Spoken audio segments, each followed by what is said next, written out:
Payless Shoe Store was the company I was provided, and my name is Trent McCowan. It was very fun to read about this interesting company that I got to learn about.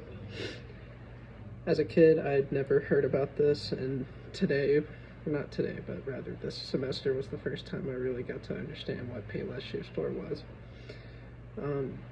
Payless Shoe Store is an American-made company created by cousins Louis and Shale Poses.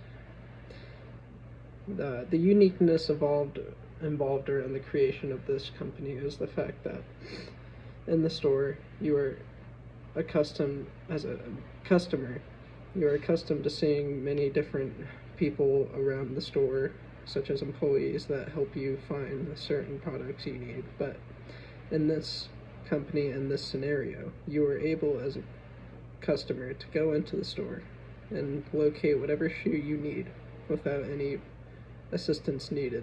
There's a lot of freedom given to the customer that was really cool and unique for the first time that this store was created.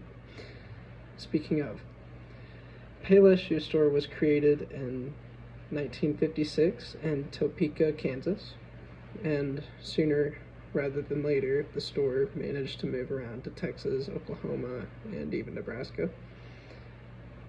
And through the 50s and 60s, the store sought much advancement through their financial status. The store used suppliers as a very big they used suppliers as a very large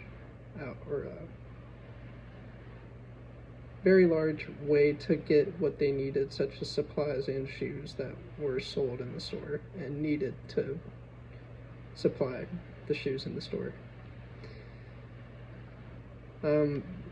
Certain supplies that they got were also from World War II, when they started to create their different stores and started to supply their different shoes.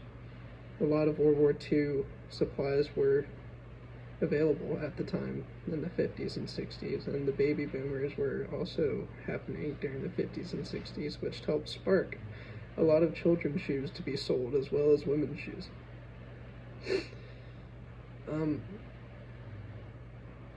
Payless, or Volume Shoe Corp at the time, sought much success in the 80s when Pro Wing sneakers hit their supply chain, and this was big for the athletic brand as well in Payless shoe stores, as it offered a Velcro sense to the shoe.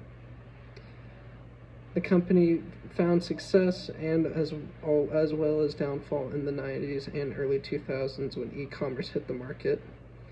Payless was a huge success because of the low offer prices, though competitors were a mix in the equation for the inevitable downfall of the company.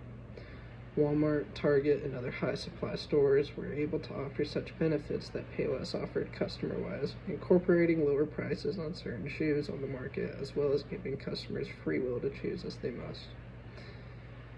This, along with the company starting to lose traction in the early 2000s, were the telling signs of the company starting to slip. In 2004, more than 100 stores were lost, as well as the president Cantrell at the time was lost. And this was kind of a red flag to show that the company was starting to lose traction. And later on in 2017, they filed for Chapter 11 bankruptcy. And this kind of started to show the falling off tendency of the company. My SWOT analysis for this company. Strengths that Payless offers is obviously low price for different shoes on the market, while being easy to access at the store and through the internet. This strength gives a competitive advantage to the company in the sense that they can supply many customers in the need of shoes at a low price. A weakness involved in this company is a lack of variety in a matter of what products are sold. It is easy to find different shoes at low prices like these at larger supplier stores such as Walmart and Target. An opportunity I see in this company is to offer unique detailing or modification centers at the store. I believe letting other kids or teenagers being able to design their shoes will help attract more of those demographics into the stores and get more product sales. Threats involved in continuing to sell in this market include other high supply stores like Walmart and Target, as well as possible suppliers being lost in the tough market. For question 2, it is very important to make sure that the customer service is always provided, even if there is a low amount of customer to employee relationship. In stores like ours today, you can see that many cashier register employees are the main and only employees in the store. I think it would be beneficial for us to add people that can guide other people through the store. And also, I think it's important to add guides at the front of the store, as they can provide a nice welcome to those that are coming in, and I think that helps build relationships with those in the store, with the customers and employees in the store.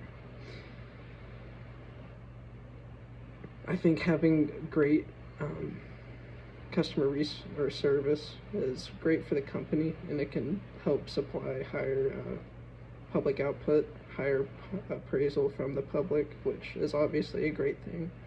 I think, for example, Chick-fil-A gets a lot of public appraisal, which shines them in a great light. For question 3, I acknowledge the tough position this company is facing. Through this text, I want to truly emphasize the importance of keeping a motivated mindset through this process, as well as working together as a team. I believe that giving employees a better chance of interacting with the customers will not only help give employees more sense of importance on what they're doing, but I do believe that giving employees more interactions with customers will improve job satisfaction, as there is more purpose rather than sitting behind a cash register. I also believe it is smart to add employee benefits, as well as considering that we are going through a bankruptcy, due to the fact that we must understand that it is important to help the team and ones in need the most during this time. It is easy to be selfish, and I think I need to hold on to what I have.